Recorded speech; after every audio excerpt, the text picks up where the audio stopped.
Elle fait CPE, alors elle dirige les emplois du temps, elle s'occupe de tout ce qu'on doit faire dans le collège, voilà.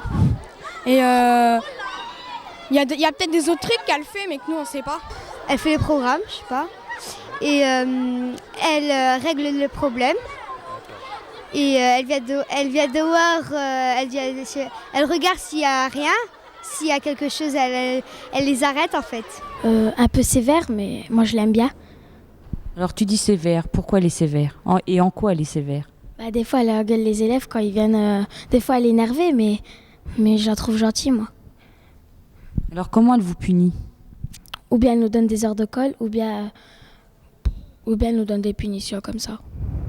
Elle est là uniquement pour les punitions ou alors vous pouvez aller la voir? On peut aller la voir si on a des problèmes ou quelque chose comme ça. Elle est très sympa, elle fait ce qu'il faut quand on a des problèmes. Moi j'aime pas trop parce que elle est un petit peu sévère sur les autres. Mais sinon ça va. Un peu sévère sur les autres. Avec toi aussi alors? Ouais, quand même ouais. Parce que la dernière fois que j'y étais, ça allait pas trop quoi. Les résultats des courses, bon tu penses quand même qu'elle t'écoute un petit peu ou pas du tout? Ouais quand même ouais. Elle écoute souvent et puis après elle fait suivant si elle l'intéresse pas, elle fait ce qu'elle a envie quoi. On l'aime ou on l'aime pas, elle est gentille et parfois sévère, mais qui est-elle? Véritable trait d'union entre les élèves, les professeurs, les parents et l'administration, elle a un rôle considérable. On l'appelle la CPE. Depuis 17 ans, Marie-Denis Quillot, conseillère principale d'éducation, rythme la vie scolaire du collège de Romba. Quel est son rôle? Quel est son quotidien? Réponse avec l'intéressé. Tout d'abord, je vous parlerai bien de mon statut. Je suis donc enseignante avec une spécialité qui est la vie scolaire, donc l'éducation.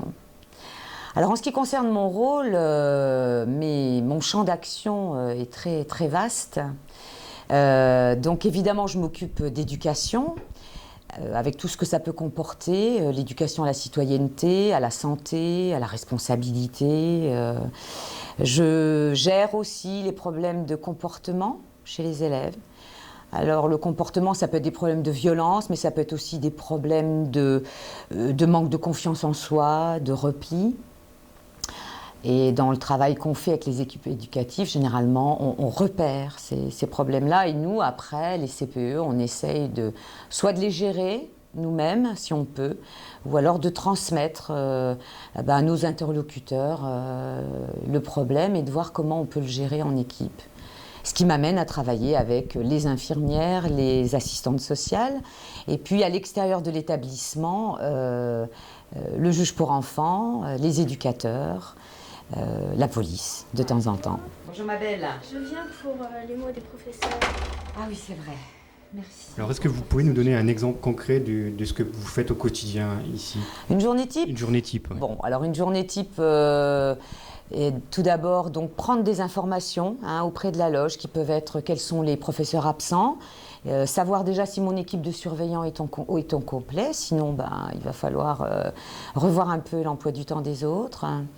Et puis l'accueil, voilà. Le matin, mon grand plaisir, c'est d'accueillir les élèves dans l'établissement. Alors, soit dans mon bureau, parce qu'ils ont des problèmes à me soumettre, des documents à rendre, des demandes d'autorisation d'absence, soit dans la cour. Et là, c'est l'occasion de parler avec eux, alors soit de choses très concrètes et très sérieuses, ou alors des fois de parler du dernier match de foot, ou d'un film, ou au contraire de petits problèmes de la vie quotidienne.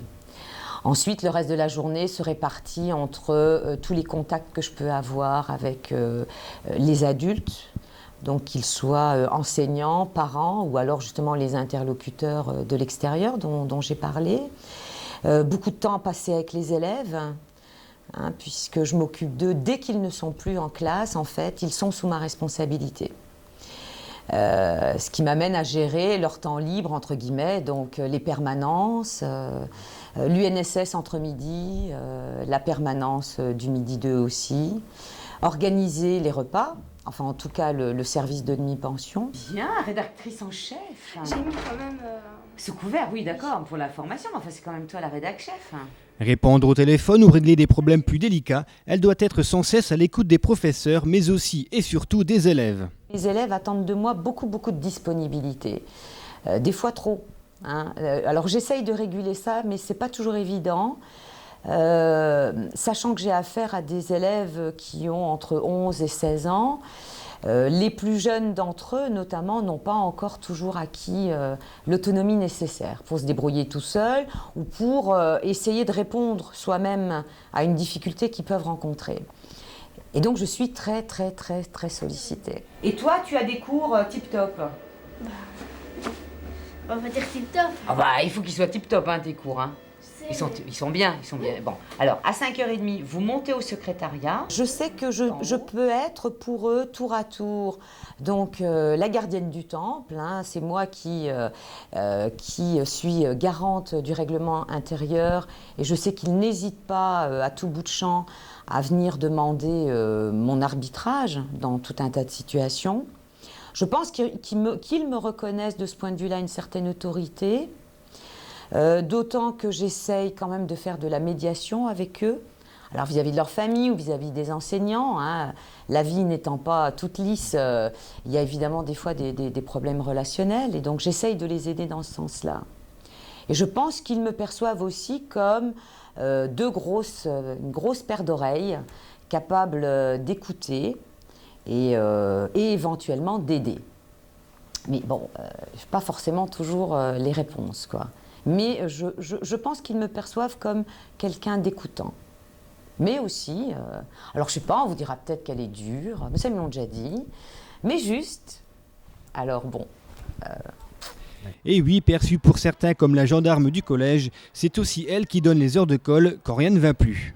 Alors je suis pas la seule à en donner, mais c'est vrai que j'en donne aussi. Les heures de colle, c'est, on va dire, la sanction que les élèves n'aiment pas. Généralement. Ils ont aussi comme sanction des travaux d'intérêt général. Et ça, généralement, ils y adhèrent plus volontiers, alors qu'on aurait pu penser le contraire. Peut-être parce qu'effectivement, ils ont le sentiment à ce moment-là de réparer vraiment une bêtise qu'ils ont pu faire. Et oui, voilà, donc ça c'est mon côté, effectivement, sanction, mais je crois que les élèves comprennent bien qu'il n'y a pas d'éducation sans sanction, que ça soit d'ailleurs en famille ou à l'école. Alors justement, il y a un de ses petits camarades qui me dit « mais je ne comprends pas parce que je l'ai vu dans la cour et son professeur m'a fait parvenir la fiche et il est porté absent ». Donc pour vous, il serait en retard alors? Bon. Bon,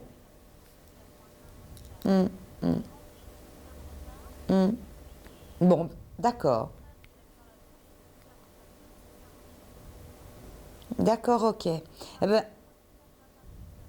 L'infirmière, oui, l'infirmière vous rappellera pour que vous veniez le chercher, hein. Vous inquiétez pas. Voilà, merci. Au revoir. Bon, voilà. Régler les problèmes d'absence, c'est aussi le programme de vos journées? Ah oui, c'est même, je dirais que c'est la base de mon travail. L'école étant obligatoire, même si des fois on aurait tendance à l'oublier, une de mes grandes missions, c'est justement de veiller à ce que les élèves donc, fréquentent l'établissement régulièrement et en cas d'absence symptomatique, on va dire, c'est là que le CPE entre en jeu et qu'il doit normalement pouvoir détecter les raisons pour lesquelles un enfant ne vient pas en classe. Et à partir de ce moment-là, effectivement, travailler en équipe avec tous les interlocuteurs qui sont autour de cet enfant. Établir des priorités, faire le tri au bon moment, travailler dans l'urgence, un manque de compréhension de certains adultes, être CPE aujourd'hui demande une grande disponibilité et surtout d'évoluer avec la société. Peut-être que plus de surveillants ou une conseillère supplémentaire permettrait d'améliorer les attentes de tous ceux qui participent à la vie scolaire, mais ce n'est pas le souhait principal de Marie-Denis Quillot. Mais moi, ce que je souhaite, c'est surtout, je me souhaite de garder mon enthousiasme parce que j'en ai besoin. Et que sans ça, je pense qu'il y a des journées qui seraient vraiment trop difficiles. Se situant à la croisée des chemins du pédagogique et de l'éducatif et parfois de l'administratif, être CPE aujourd'hui doit donc être considéré comme primordial et indispensable dans tout établissement scolaire. Que les photos